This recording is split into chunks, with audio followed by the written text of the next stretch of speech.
Hey guys, summertime is here. I've got a really simple 5-ingredient preparation for you. We're going with Italian grilled chicken. So get your grill fired up, grab some chicken breasts, and we'll be right back.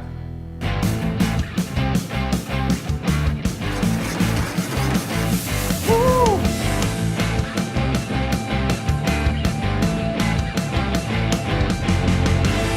Good paleo. Here's how we're gonna do this. We've got 4 chicken breasts and a little kind of a keychain full of measuring spoons here. We're gonna focus on the teaspoon, which is here, and we'll start with Italian seasoning, 2 teaspoons, all right? I'm gonna sprinkle that over.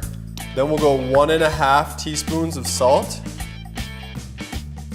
1 teaspoon granulated garlic, 1 teaspoon black pepper, okay?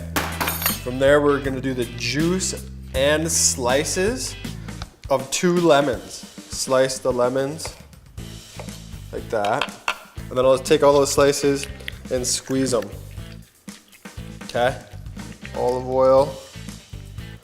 And then we'll just toss these guys around so we can get the seasoning on both sides.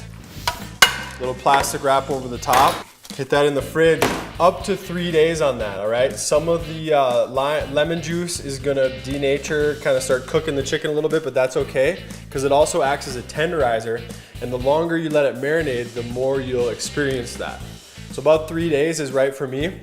I just so happen to have put this together a couple days ago, and I have a marinated one here. And what I'm saying is, you can see right there where the lemon was, chicken's starting to cook, right, a little bit. I've got my pan preheated over here. I'm gonna go right on the grill. Nice angle, just like that. And with chicken breasts, it's easy to dry them out on the grill. So just make sure to regulate your temperature kind of between 325 and 350. We want this to be moist and delicious, and I'll show you just how to do that when we come back. All right, we're about 5 minutes in. We're gonna give them our first turn. We're going from 22.5-degree angle here to 22.5 on the other side, and let's just take a quick peek. Nice little grill mark, boom. Because we have that oil in there from the marinade, these aren't sticking. Let them rip, and then what we can do at this point, grab a hotel pan, make a little lid. All right guys, we're gonna give these a flip. Boom. Nice color, good grill mark. And then I'm gonna bring in a couple of our pucks. And these will help out in plating. You might wonder in restaurants how they keep their chicken breasts moist. And what they do is they'll cook maybe 50 to 60, up to 100 of these at a time.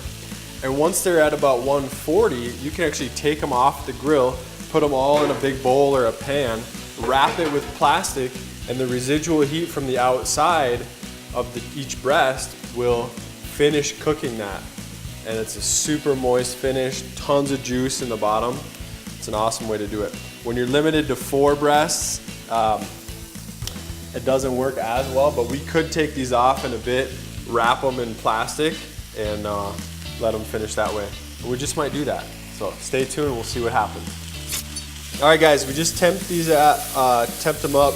This one's about 155, we got 160, this one's about 145, and the last one here, let's see, about 152.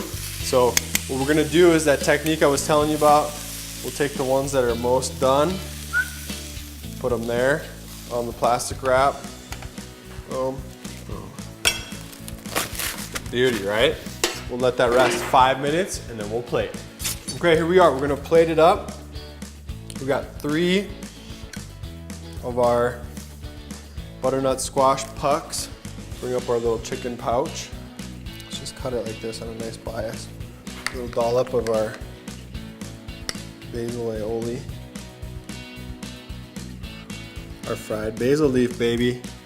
Looking gourmet, right? Got a little zest action. Paleo Nick in the house, actually in the test kitchen.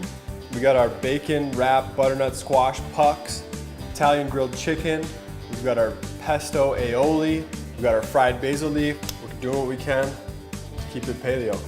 Cheers, guys.